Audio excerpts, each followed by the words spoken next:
Bonjour, dans cette vidéo, je vous propose de faire un bilan des équations du premier degré à un niveau de classe de seconde. Donc, on s'arrêtera aux équations produits nuls avec factorisation et peut-être, pourquoi pas, avec identité remarquable. Tout d'abord, on peut vous poser comme question le fait qu'un nombre soit solution d'une équation, d'aller tester en fait une solution. Ici, pour l'équation 4x plus 7 égale 3x plus 12, on vous propose d'aller tester le nombre 5. Ce que l'on va faire, c'est ce que l'on fait habituellement, comme pour l'égalité par exemple du théorème de Pythagore. Lorsque l'on cherche si notre triangle est rectangle, on travaille sur nos deux parties d'équation, nos deux parties d'égalité séparément, et on va comparer nos résultats. Il faut en effet bien séparer nos deux parties, puisque si le nombre 5 n'est pas solution de notre équation, on va obtenir deux résultats différents, et donc on ne pourrait pas écrire l'égalité, ça aurait été une erreur de l'écrire dès le départ. En remplaçant donc x par 5, pour 4x plus 7, j'obtiens 4 fois 5 plus 7, donc 27, et pour 3x plus 12, 3 fois 5 plus 12, qui nous donne aussi 27. On compare donc nos résultats, ils sont égaux. 5 est bien une solution de cette équation. Je dis une solution et pas la solution parce que sans preuve supplémentaire, il pourrait exister d'autres solutions qui n'ont pas été testées. Deuxième chose que l'on peut vous demander, c'est d'aller résoudre tout simplement une équation du premier degré. Alors ici, une équation moins 4x plus 5 égale 3, assez simple puisque j'ai l'inconnu uniquement dans l'un des deux membres. Sinon, il faudrait aller regrouper les inconnus dans le même membre. Pour aller résoudre cette équation, je vais débarrasser mon x des opérations qui viennent le perturber, puisque mon but c'est de trouver x égale quelque chose. Et l'analogie que je fais toujours, c'est qu'une équation, c'est une égalité, c'est comme une balance, une ancienne balance avec deux plateaux qui doivent être équilibrés. Le but de notre résolution, c'est de garder ces plateaux toujours à l'équilibre et donc de faire toujours les mêmes opérations des deux côtés. On va donc travailler dans l'ordre inverse des priorités opératoires pour essayer de faire comme si on revenait en arrière. Donc on va tout d'abord contrer le plus 5 et pour ça, on va faire une soustraction par 5. Dans notre premier membre, ça va donc s'annuler, plus 5 et moins 5, on va pouvoir écrire 0, donc ne rien écrire. Pour le membre de droite, on aura 3 moins 5, donc moins 2. On va ensuite débarrasser le x de ce moins 4. Mais ce moins 4 n'est pas une soustraction, attention. X est multiplié par moins 4. Donc pour aller contrer ça, on va diviser par moins 4. Si vous dites ces phrases dans cette façon de vous exprimer, vous allez savoir dans quel ordre écrire votre division. Donc ici on a dit qu'on divisait par moins 4, donc moins 2 divisé par moins 4 qui nous donne 0,5. Pour conclure, on pourra noter l'ensemble des solutions, grand S, c'est une notation communément admise, et on va mettre donc une liste de nos solutions. Ici, alors ça va être une liste très simple puisqu'elle n'aura que une valeur, notre 0,5, mais on va utiliser cette notation d'accolade pour donner cette notion de liste. On passe maintenant à ce genre d'équation un petit peu plus compliquée, où on a ici 5x plus 6 facteur de 3x moins 5 égale 0. Alors la très mauvaise idée ici serait de développer, puisqu'on obtiendrait un paquet en x carré, on obtiendrait 15x carré, un paquet en x, et enfin un paquet avec une constante. Ici ce serait moins 30 par exemple. Bien, c'est le genre d'équation que l'on ne peut pas résoudre avec nos techniques de classe de seconde.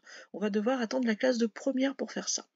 Donc on va garder cette forme factorisée parce qu'ici, on est dans le cadre d'une équation produit nul, c'est-à-dire une multiplication qui donne 0. Alors attention à ne pas attribuer ce terme équation produit nul pour tout et n'importe quoi. On doit bien voir la multiplication et on doit bien voir le égal 0. Si on n'a pas ces deux critères, on ne peut pas travailler en équation produit nul. Quel est l'intérêt de cette technique? C'est qu'une multiplication qui donne 0, elle a une propriété, c'est que forcément l'un des deux facteurs de départ doit être égal à 0.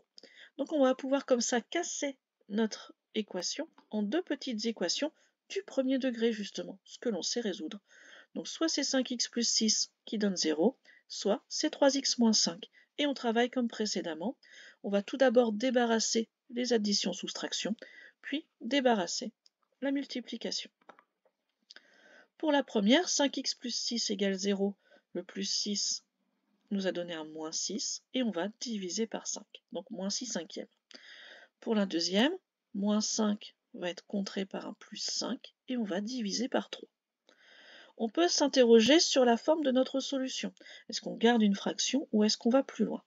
Mais 5 tiers n'est pas un nombre décimal. Si on veut transformer avec une virgule, on va avoir une infinité de chiffres après la virgule et on sera obligé de faire une approximation. Donc on va garder la forme de fraction et pour que ce soit cohérent, pour la première, j'ai décidé aussi de donner la forme fractionnaire.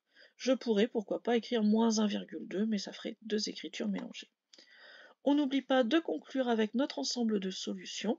Donc ici, comme on a plusieurs solutions, je les ai séparées par un point-virgule et je les ai notées toujours entre accolades et par ordre croissant, c'est toujours préférable. Donc d'abord moins 6 cinquièmes puisqu'il était le négatif. On termine avec ce genre d'équation. 25x² moins 40x plus 16 égale 0. Alors ici on est embêté puisque, comme je vous l'ai dit à la question précédente, on a une égalité qui est donc avec du second degré, du x carré, et ici on n'a pas les outils techniques pour résoudre cette équation telle qu'elle. Alors la seule chose qui peut nous sauver, c'est de nous ramener à une équation produit nul en faisant une factorisation. Alors soit une factorisation avec un facteur commun, ici c'est pas le cas, quand on regarde on n'a pas de facteur en commun, soit une factorisation à l'aide des identitaires marquables. Et ici, c'est ce qui va nous sauver. En effet, lorsque l'on regarde, 25x² va venir de 5x, le tout au carré. 16 va venir de 4 au carré. Donc on pourrait espérer avoir du a carré moins 2ab plus b carré. On va donc aller vérifier le paquet central. Donc ici je vous l'ai marqué, on va essayer, grâce à une identitaire marquable, de factoriser et de se ramener à une équation produit nul. J'ai donc fait les modifications que je vous ai annoncées. 25x² qui vient du 5x, le tout au carré, donc on pense bien aux parenthèses. 16 qui vient d'un 4 au carré, et on teste le paquet central. On devrait avoir du 2ab, donc 2 fois 5x fois 4. 2 fois 5, 10, fois 4, 40. On est bien à 40x, donc on est bien dans le cadre du a carré moins 2ab plus b carré. On va donc pouvoir factoriser en a moins b le tout au carré, 5x moins 4 au carré, et ensuite on va appliquer notre équation produit nul. Ici, on aurait deux parenthèses multipliées. 5x moins 4, facteur de 5x moins 4, égale 0. Comme elles sont identiques, en fait, on ne va faire qu'une seule petite équation. C'est 5x moins 4 égale 0.